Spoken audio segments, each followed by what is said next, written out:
Hello, everybody, and welcome to the 20th episode of the second season of Relax.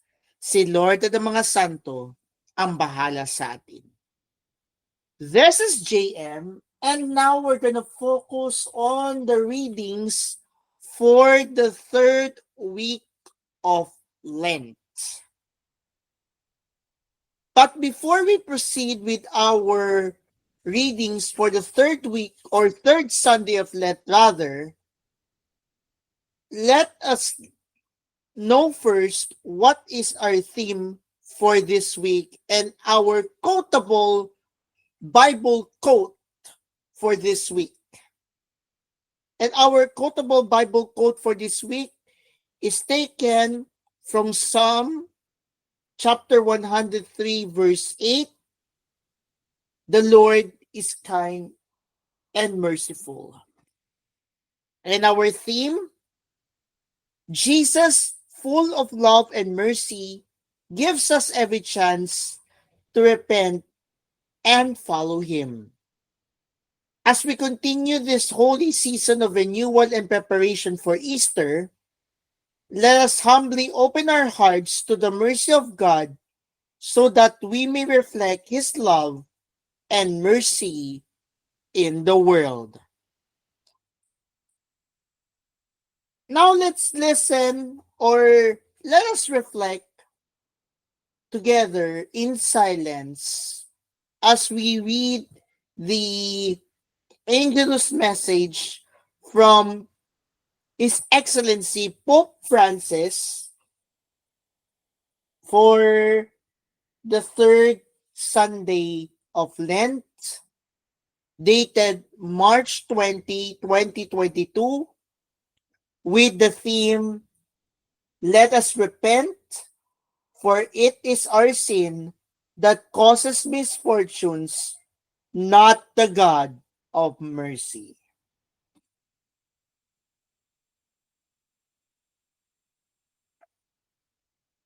We are at the heart of our Lenten journey. And today, the gospel begins by presenting Jesus who comments on some news of the day. While people still remember the 18 who died when a tower collapsed on them, they tell him about some Galileans whom Pilate had killed. And that can be found in Luke chapter 13, verse 1. And there is a question that seems to accompany these tragic affairs. Who is to blame for these terrible events? Perhaps those people were guiltier than others and God punished them? These are questions that also come up today. When crime news weighs on us and we feel powerless before evil, we often ask ourselves, is it perhaps a punishment from God? Did He bring about a war or a pandemic to punish us for our sins? And why does the Lord not intervene? We must be careful. When evil oppresses us, we run the risk of losing our clarity. And in order to find an easy answer to what we are unable to explain, we end up putting the blame on God. And very often, the bad habit of using profanities comes from this. How often do we attribute to Him our woes and misfortunes in the world? To Him who instead leaves us always free and hence never intervenes by imposing himself, but only by proposing himself, he who never uses violence and indeed suffers for us and with us. In fact, Jesus rejects and strongly contests the idea of blaming God for our evils. Those persons who were killed by Pilate and those who died beneath the tower were not any more at fault than others. And they were not victims of a ruthless and vindictive God, which does not exist. Evil can never come from God because he does not deal with us according to our sins. That can be found in Psalm 103, verse 10. Chapter 103, verse 10. But according to his mercy. This is God's style. He cannot treat us otherwise.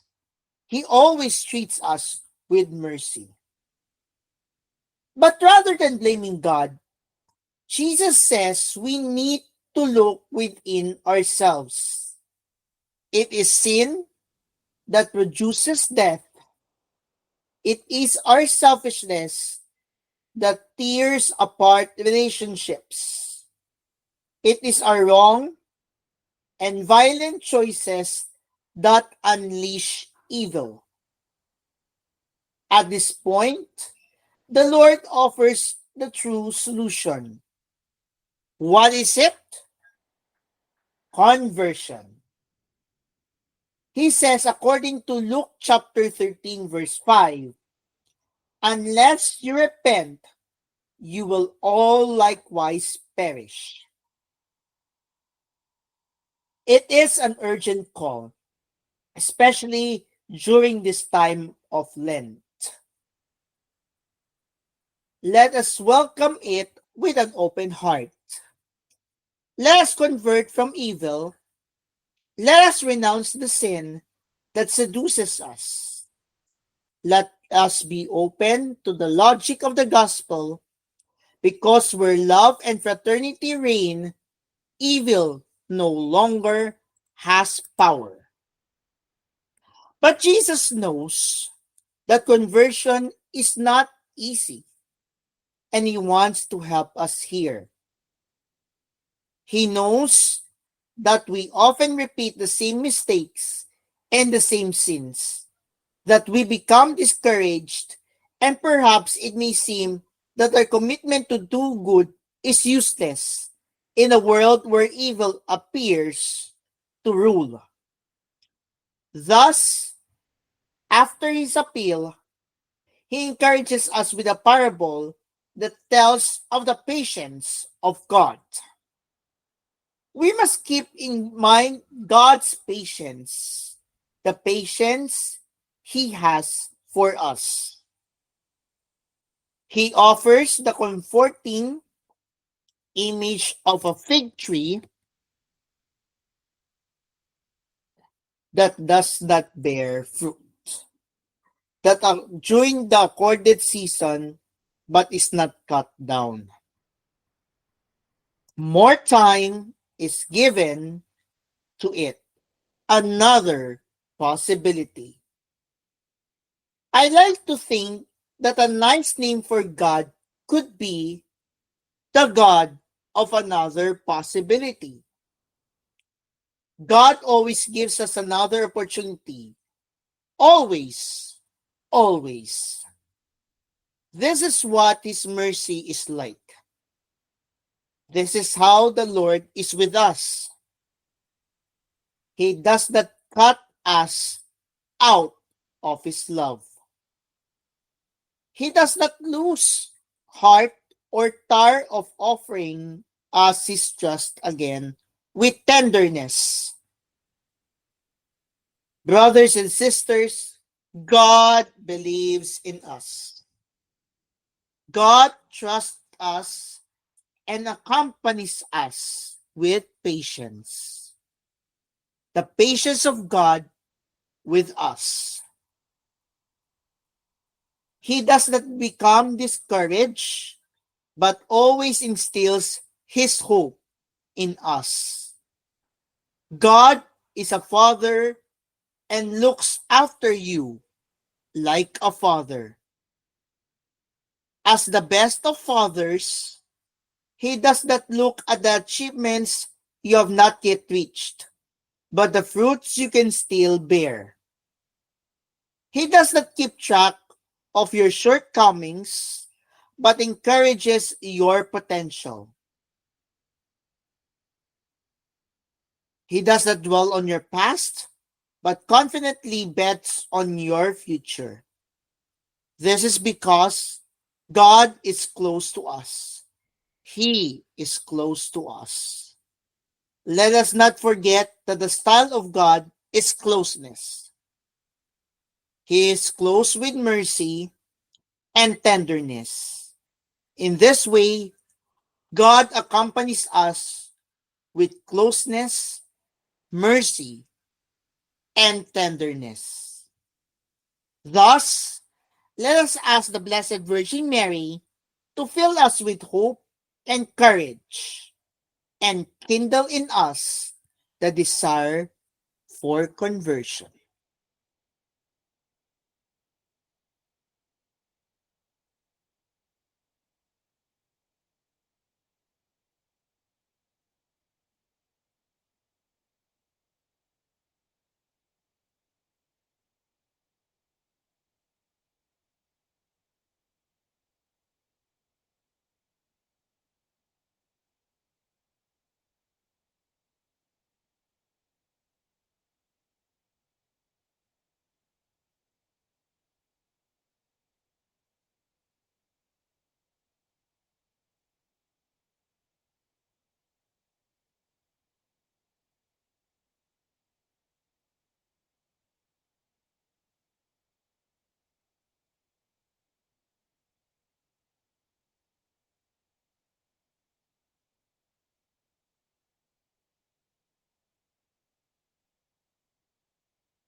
Before we proceed with our readings for today on the third Sunday of Lent, let us listen first to the introduction to the third week, third Sunday of Lent.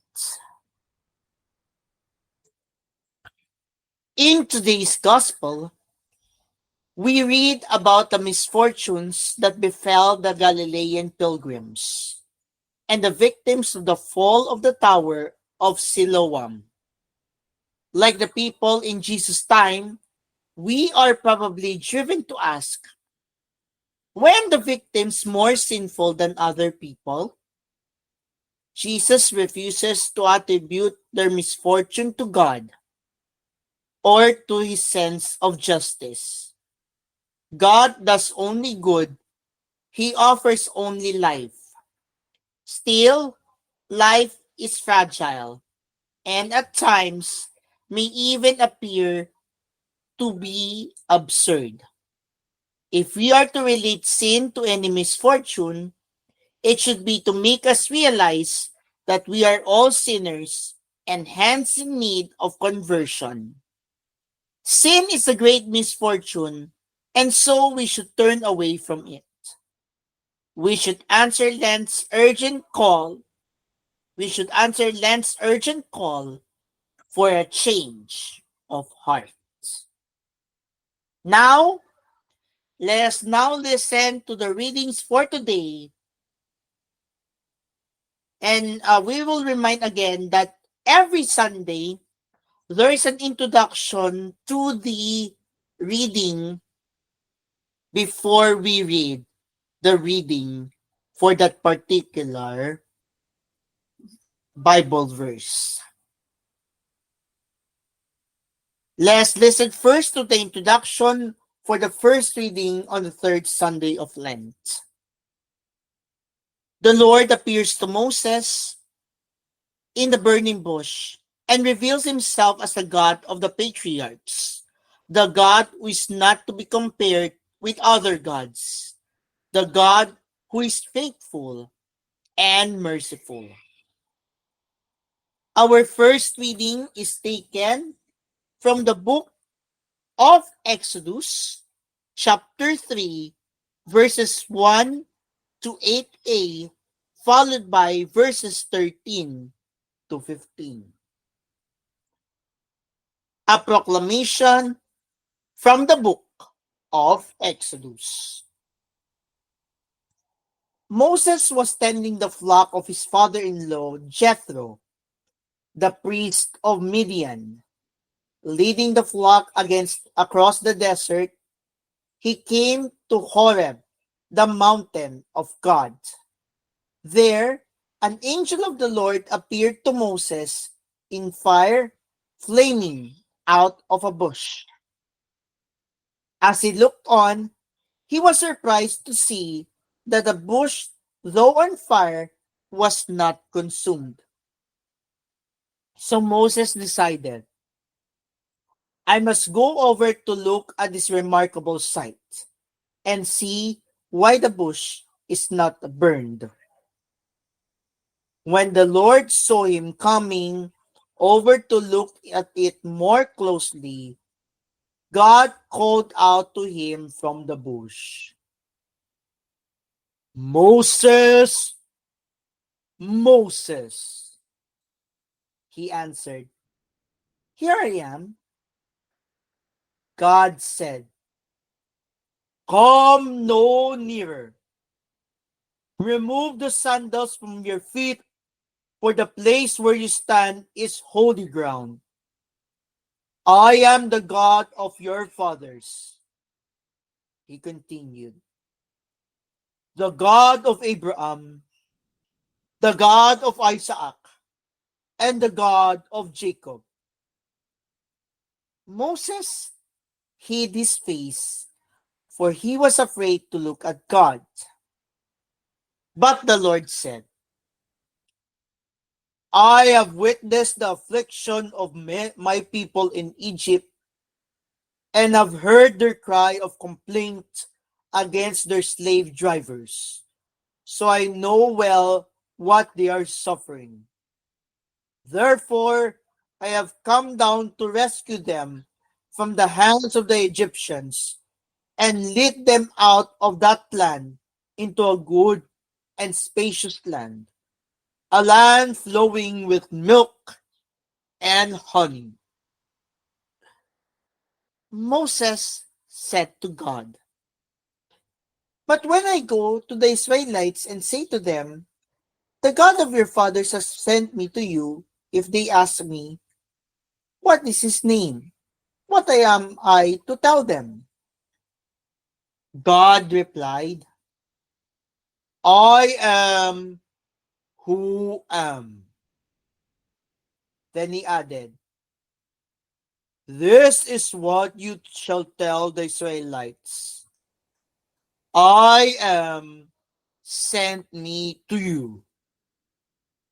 God spoke further to Moses, Thus shall you say to the Israelites, The Lord, the God of your fathers, the God of Abraham, the God of Isaac, the God of Jacob, has sent me to you.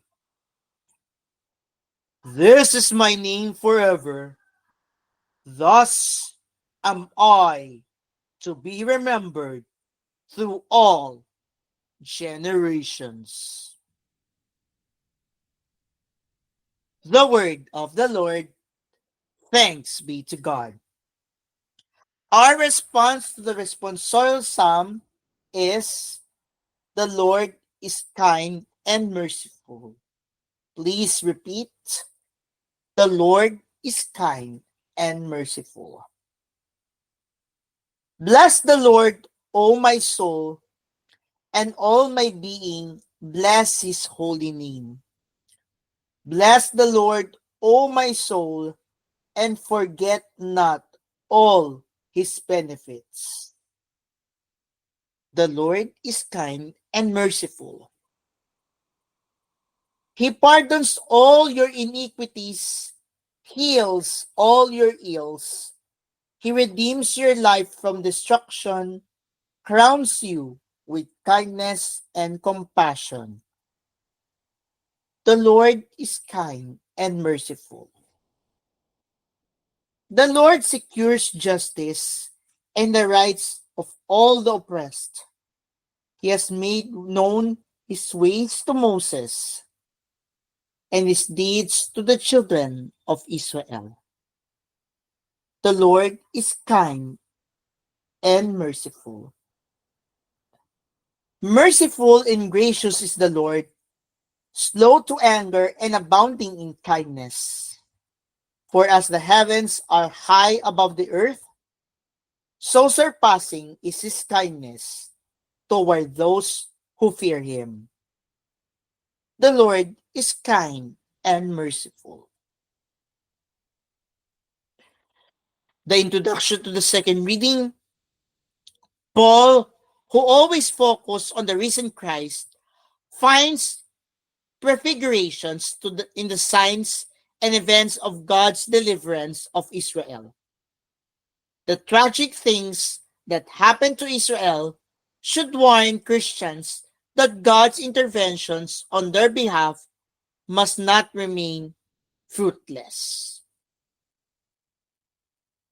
Our second reading is taken from the first letter to the Corinthians, first letter of St. Paul to the Corinthians, chapter 10, verses 1 to 6, followed by verses 10 to 12.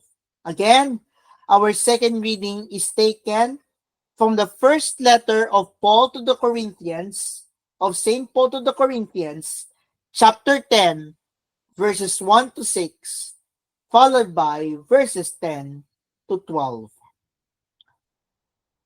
A proclamation from the first letter of St. Paul to the Corinthians.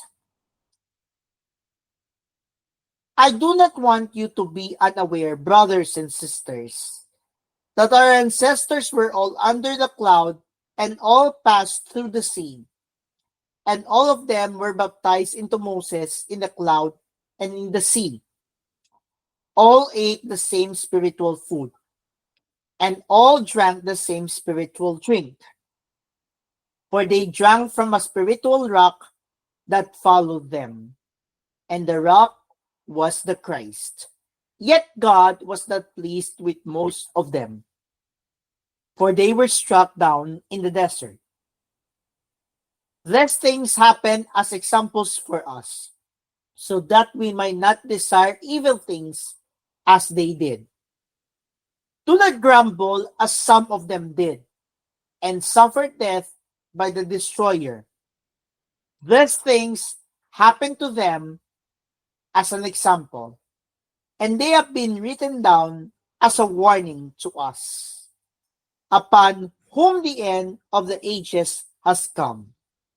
Therefore, whoever thinks he is standing secure should take care not to fall. The word of the Lord. Thanks be to God. Repent, says the Lord. The kingdom of heaven is at hand. Now let's listen to the gospel for today, and it's taken from the Gospel of St. Luke, chapter 13, verses 1 to 9. A proclamation from the Holy Gospel according to St. Luke. Glory to you, O Lord.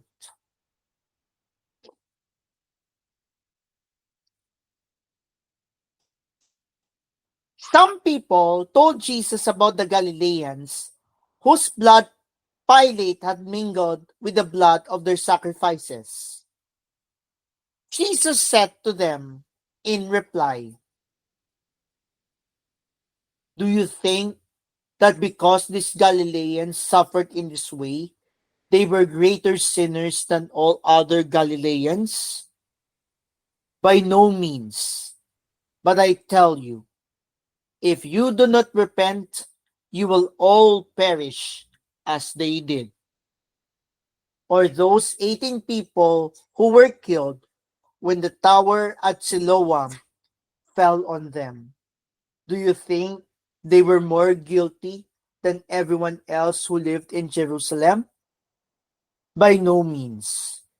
But I tell you, if you do not repent, you will all perish as they did. And he told them this parable. There once was a person who had a fig tree planted in his orchard. When he came in search of fruit on it, but found none, he said to the gardener, "For 3 years now I have some come in search of fruit on this fig tree, but have found none. So cut it down. Why should it exhaust the soil?" He said to him in reply, "Sir, leave it for this year also, and I shall cultivate the ground around it and fertilize it. It may bear fruit in the future.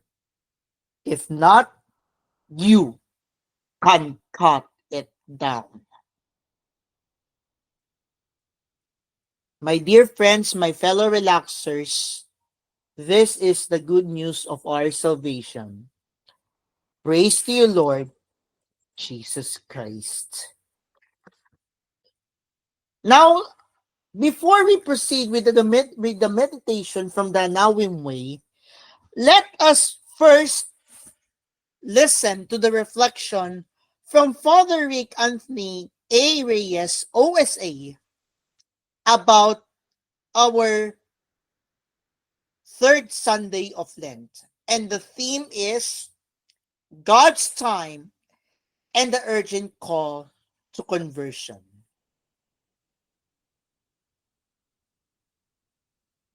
In living out our Christian lives, we are always in constant search for a model of a converted life. Conversion stories abound as an affirmation of life of total commitment to Jesus and the abandonment of sin. We hear of the great spiritual journeys of St. Augustine, of St. John of God, of St. Ignatius of Loyola, and of countless other saints. As these stories are ready inspirations of renewal, the time element of conversion matters as well. But while we have a lot of conversion blueprints, they still need our personal commitment to put on Jesus and make no provision for the desires of the flesh that can be found in Romans chapter 13, verse 14. Jesus in today's gospel raises a much relevant issue over the death of some Galileans at the hands of Pilate and about the tower accident at Siloam. Whether it was the Galileans' sinfulness that brought them death or not is not the point of concern for Christians. Rather, Christians should not wait for death to come and catch them off guard while outside the state of grace. Jesus uses the stories to make us realize that death can come anytime. It will not choose according to some standard. All of us are subject to the same leveling off. Time is indeed of the essence when it comes to conversion. That is, in the commitment to align ourselves to God's will so that death would not be our hindrance to salvation. In Christian life, where conversion is of a daily basis, death becomes a transition to God. and dying is an art of getting nearer to Him who is eternal life. However, if a Christian keeps on postponing personal renewal, death becomes a trap to a bitter end, and it may lead us to our condemnation. Moreover, the sense of urgency is provided to us by St. Paul today in our second reading. Conversion should spring forth from us since God has given us the opportunity. Paul shares with the Corinthians the images of the Exodus events as reminders that Christians, by virtue of baptism, are initiated into the time of God, the Kairos, the time of salvation.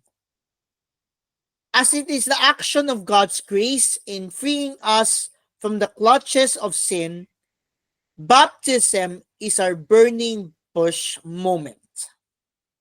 God reveals His identity to us that we may realize His presence is the same as the experience of mercy and compassion.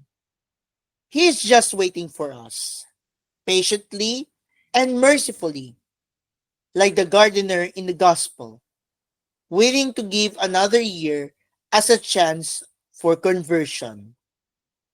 Lent represents the landscape of our lives, as it becomes our desert place to train ourselves,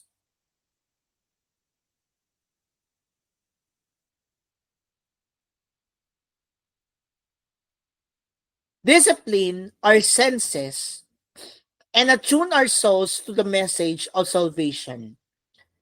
Lent has an endpoint, the resurrection. Lent sends a message that in each day of our lives lies an urgency to embrace the promise of the resurrection. Now, as God tries to come to us every day, let us not hide from His visitation. Let us not put off our conversion. Instead, let us make our lives full of God's identity so that we will always be centered and alive to Him. Death, even though it will claim one day our bodies, cannot claim our relationship with God. In a converted life, death is just a door to be closed for good by the Lord's resurrection. Let's continue our meditation by listening to the meditation for the third Sunday of Lent according to the Anawim Way. When Bad Things Happen to Good People was the title of a best-selling book years ago. Indeed, this troubling question has echoed down through the ages. Why do bad things happen to good people? Why do they happen at all?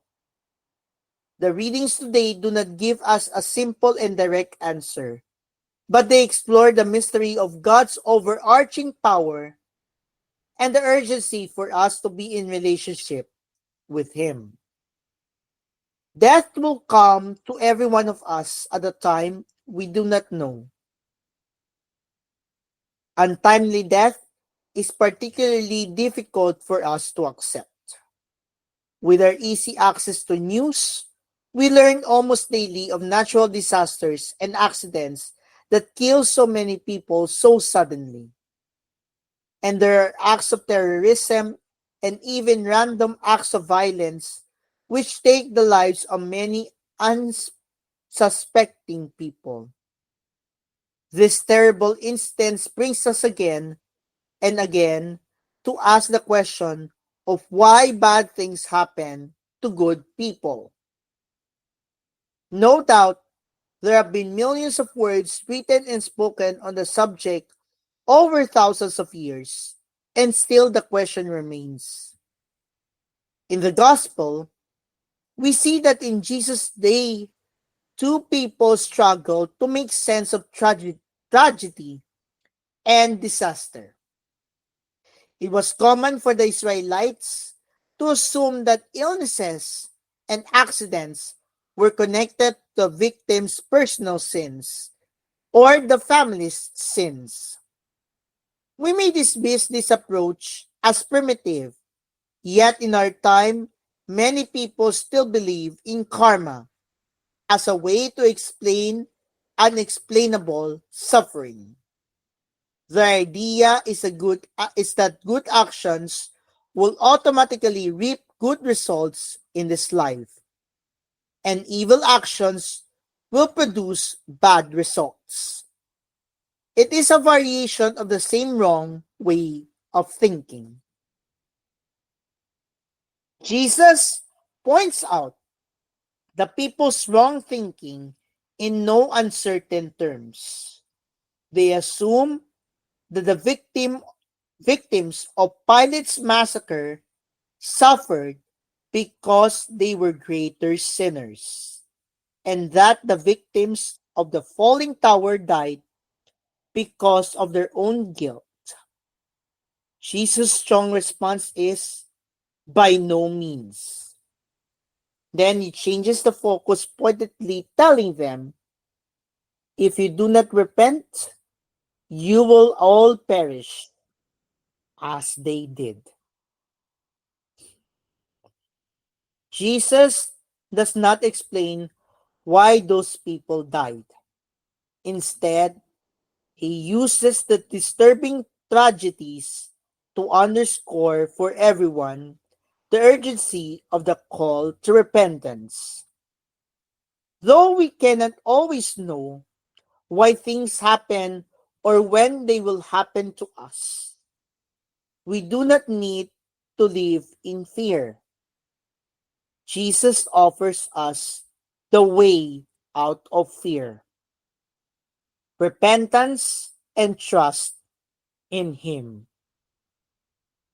The Lord goes on to tell the parable of a fig tree, in which the orchard owner is ready to cut down a tree which has not borne fruit in 3 years.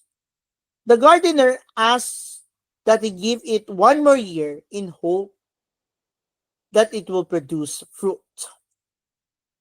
Like the gardener, God is always willing to give us another chance.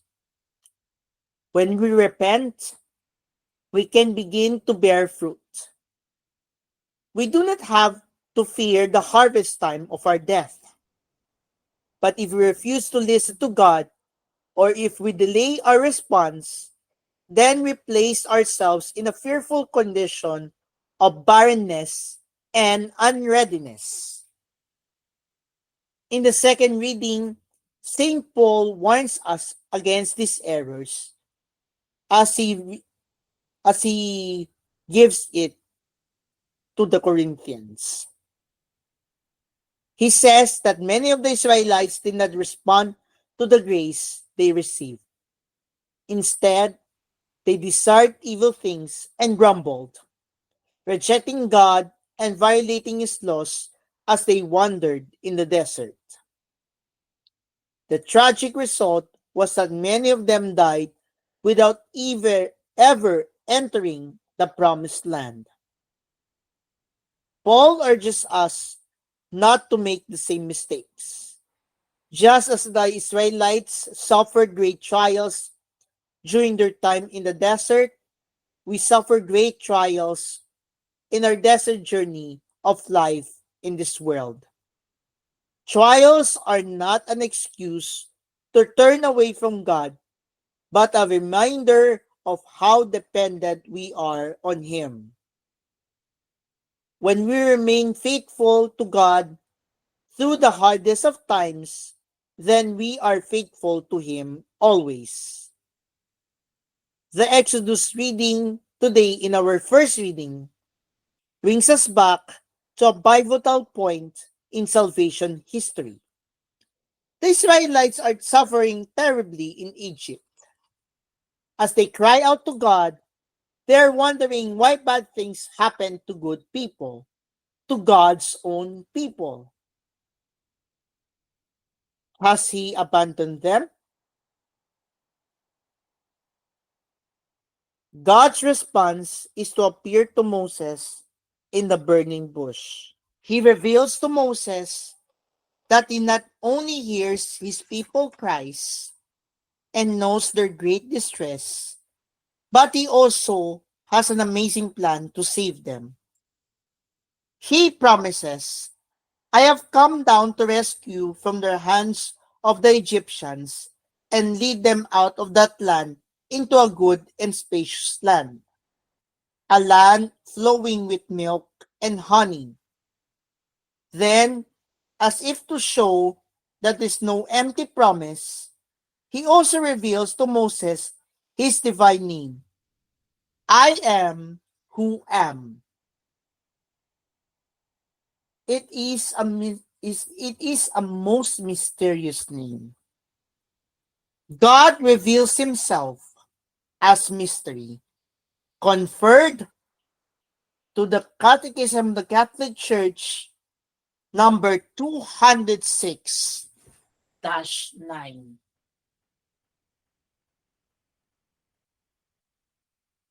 He wants us to know him, but we cannot fully understand him. He invites us to trust in him, to believe that he is good and his plans for us is good. Even though we may be experiencing the present moment as bad. Moses' encountered with God changed his whole perspective of what had happened in his life. It is the same for us, meeting God and welcoming him in faith opens up for us a new understanding of our life in this world with all its ups and downs. We realize that there is much more at work than we can see or understand. Knowing that God wants us to be free from the slavery of sin, free from fear, and to be fruitful, we are happy to make good use of each each day, to repent and to follow him more closely. Let's go back to the what we so called 206-9. Let us check on what does this mean. God reveals to himself as mystery as conferred or compared to the Catechism of the Catholic Church 206-9.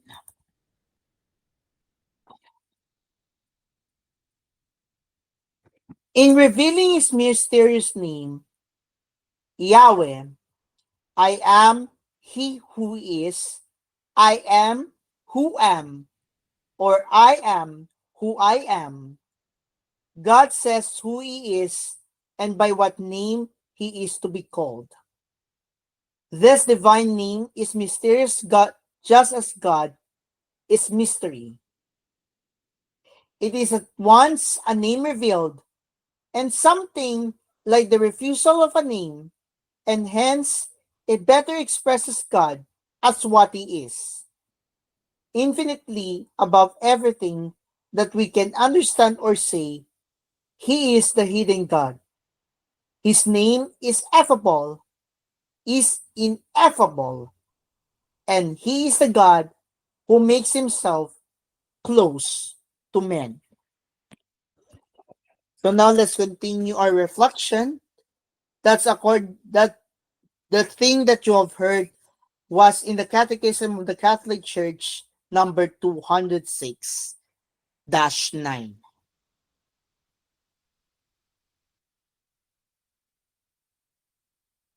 We realize that there is much more at work than we can see or understand.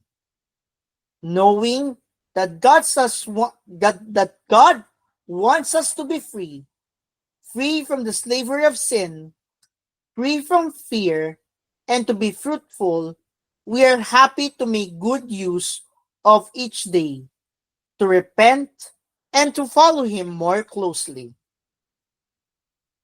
Tragedies do not discourage us, for we know that God did not send His Son into the world to condemn the world, but that the world may be saved through Him. And we leave you with questions to ponder as we close our 20th episode of the second season for today on our podcast show. And they are: how do I understand and accept that bad things happen to good people, including people whom I love? How do repentance and trust in Jesus free me from slavery to fear? And when have I experienced the Lord's patience, giving me another chance, giving me more time to repent? Let's pray this short simple prayer. In the name of the Father, and of the Son, and of the Holy Spirit. Amen. Mary, deliver me from the fearful conditions of barrenness and unreadiness. Amen. In the name of the Father, and of the Son, and of the Holy Spirit. Amen. And that we conclude our 20th episode of our second season of Relax. Si Lord ng mga Santo ang bahala sa atin, Season 2. This is JM reminding you that the Lord is kind and merciful. God bless.